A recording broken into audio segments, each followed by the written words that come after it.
Hi guys, welcome back to my channel. My name is Wendy Literal. I'm going to show you today how to do a glowing eye effect in Photoshop. And for this example, I'm going to be using a white tiger, but this works on humans too. You just got to find the right photo. Usually something with a darker background has a little bit more of an intense effect and makes the glow of the eyes a little bit more intense. And if you are looking for images, I would suggest you use deposit photos. They are phenomenal. You can get really great images for 83 cents a piece. Like, silly cheap for stock photography.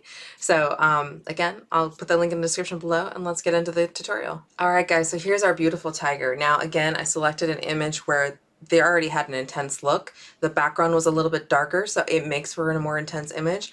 Also, you'll notice that the brow is pretty furrowed, like this tiger is really looking at something intently, right? When you're looking at your subject, you want to make sure that these kind of elements are in place because they're hard to fake. If you can, I mean, you can do anything in Photoshop, but don't make it harder on yourself than you have. Select the one that's kind of already working in your favor. The first thing I'm going to do is that because I'm going to be in here and working on this, and I know I want this to be a dark image, I'm going to go ahead and change my artboard background. I'm going to go ahead and change this to black, or I can change it to a dark gray if I want to see where the edges of my images are. And the reason I did that is just because I'm just changing my workspace. This doesn't affect the image at all, but it just makes it, just changes the environment that I'm working in, just so I have a better environment.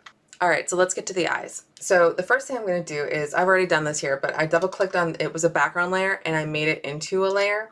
And if you double click on a background layer, it will give you the option to make it a layer and then just hit OK.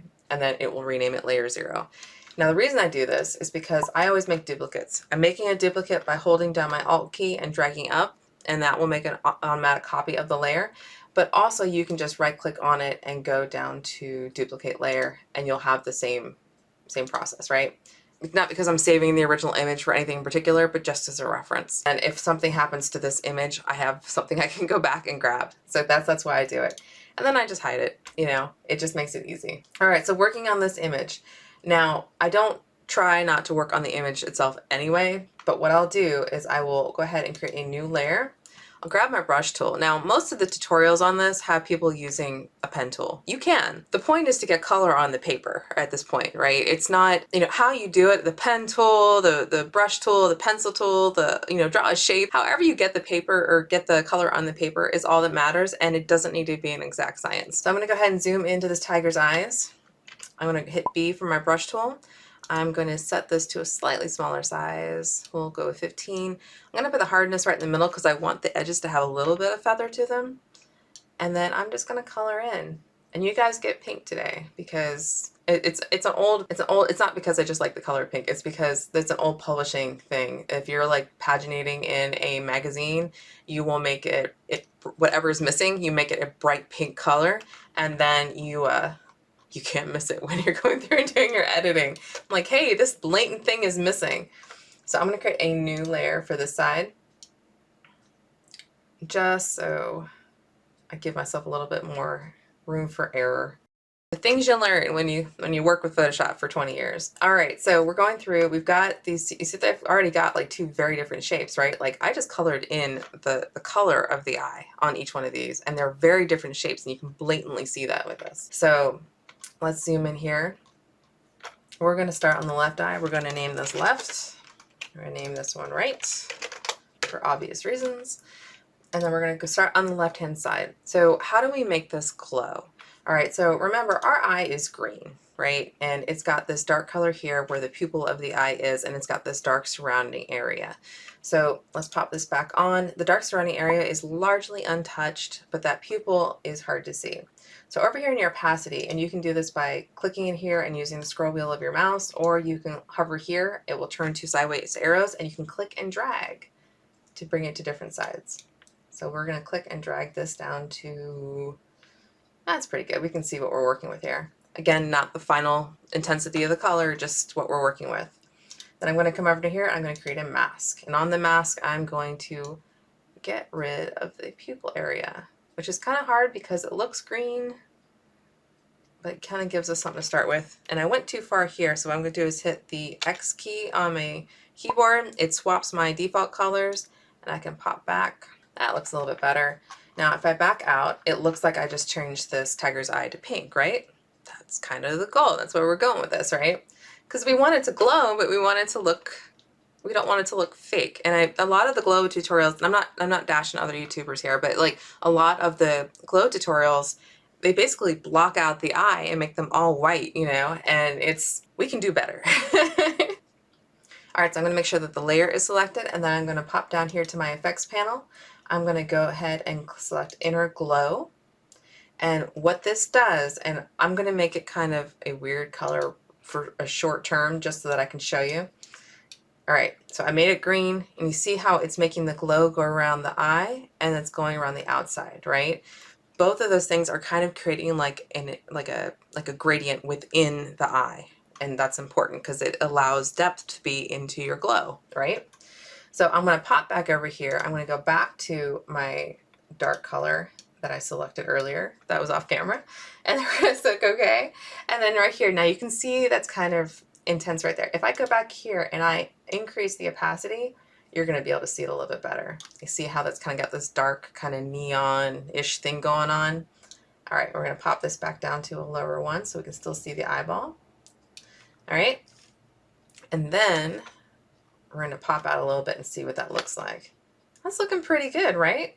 And the colors are still, so let's go talk about those whiskers. You can see the whiskers coming through. So you probably know the answer to this. You're just gonna mask it out. So we're gonna go click on our mask. We're gonna zoom in super obnoxiously close. We're gonna select our brush tool, and then we are going to make that super tiny. I'm doing this on the keyboard by hitting the left bracket key makes it smaller, the right one makes it larger. And I'm gonna find the size that fits. I'm gonna make sure that I've got my feathering turned all the way up, because you need to, when you're at the pixel level, you want feathering. It just makes it look better. All right, and then we just paint. We paint with the right color. When you're doing masks, anything that's black makes it come out, takes it off of the mask. So you want to make sure that the black is highlighted if you are removing mask, which is what we're doing, so that these whiskers, or whatever they're called, come through. All right. I'm gonna make it super small on this one. Make it a little bit bigger now that we're past that small part.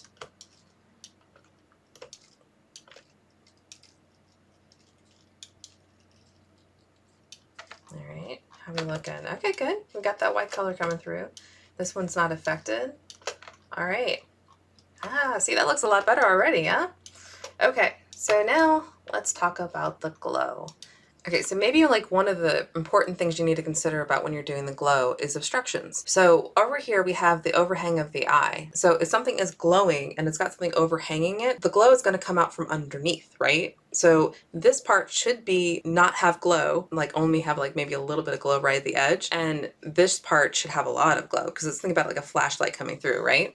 So let's take that into consideration when we're doing our glow, because we're probably gonna have to go back and mask part of that out. That's okay, we can be sloppy for the first part of this. Let's go ahead and make a new layer. We've got our original pink, and we got our brush that we're gonna bring back from being a pixel size. Let's think about how we want this to look. We want the glow to kind of not be like intense, like we don't want like lines coming out or anything, but we want the glow to be centralized. How about that? We want the glow to come this way. Here, I'll just go ahead and draw like this, because we don't want it to be over where the eyebrow is and the nose is going to make the light go away, right?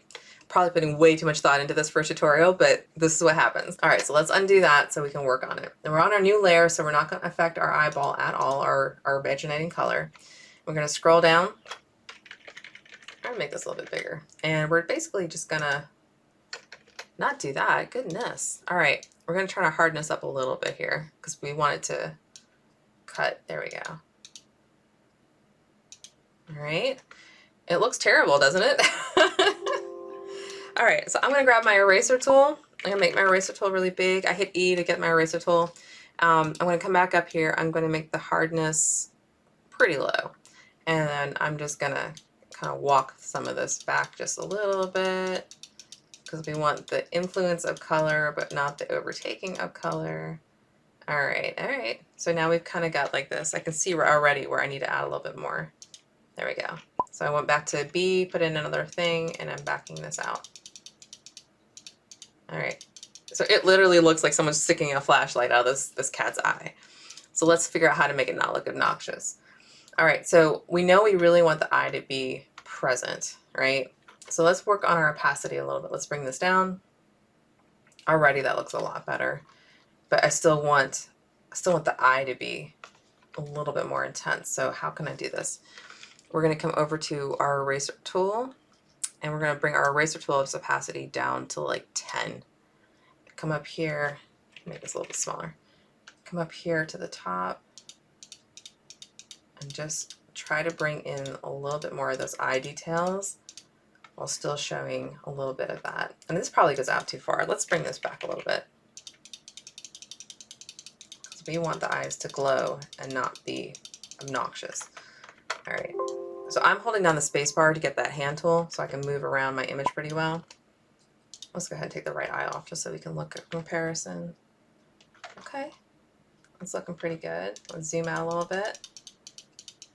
I think we want to make the glow a little bit more centralized. So let's walk this back. I've got the eraser tool and I'm just clicking away to try to make it walk back just a little bit. All right. All right, so from here we're going to add another layer. And we're going to go back to our brush tool. We're going to make it real small. And we're going to try to, well actually let's go back to our eyeball real quick and see if we can do it this way before we add another layer. We're going to increase. That's too much. I wish I would do it incrementally. Here. All right, we're up to 46. All right, and again, part of the reason this looks a little bit better is because we kept our pupil in there, but now our pupil looks like the inside needs to be ironed out a little bit. So let's hop back over to our mask and let's figure out how we're going to do this. Maybe we'll do this with a brush. Straight down. And we want to go to white because we want to add in. Oh, we need more feather. There you go. And we can increase the size a little bit.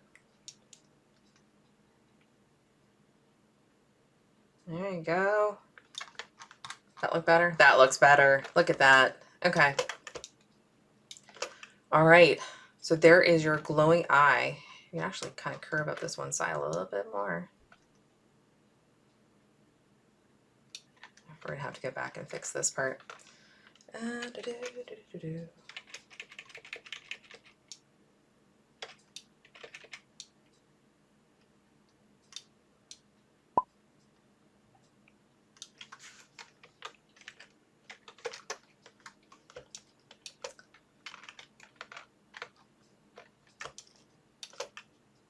All right. Well, that's pretty good, yeah?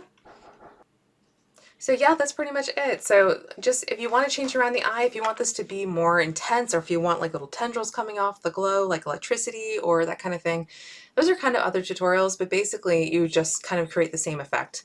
You know, just basically you have the line and then you just kind of blur the edges until it looks the way that you want it to look. And that's pretty much the process on repeat. It does help to group your items so that when if you wanted to double the intensity, for example, it's easy to do and then you can go back in. But just remember that the more intense you do, the less realistic it looks. And I realize that we're dealing with glowing eyeballs and that's not a realistic thing, but just keep that in mind when you're working with it. If you want it to come across as a really good image, don't go overboard. Add a little bit at a time and just build up your palette until it looks the way that you want it to look. And that's pretty much it. If you guys have any questions or if you want to suggest ideas for other tutorials, go ahead and leave it in the comments below. Don't forget to check out Deposit Photos. I could not recommend them more. Again, I got this image from them. They're super cheap and the images are really good quality and you're not paying like stock photography, like traditional like Getty image prices. So that's it for me for now. Leave a like, say thanks in the comments, just say thanks Wendy. It does help the YouTube get a boost. So, and I appreciate that immensely. So take care guys, see you in the next one. Bye.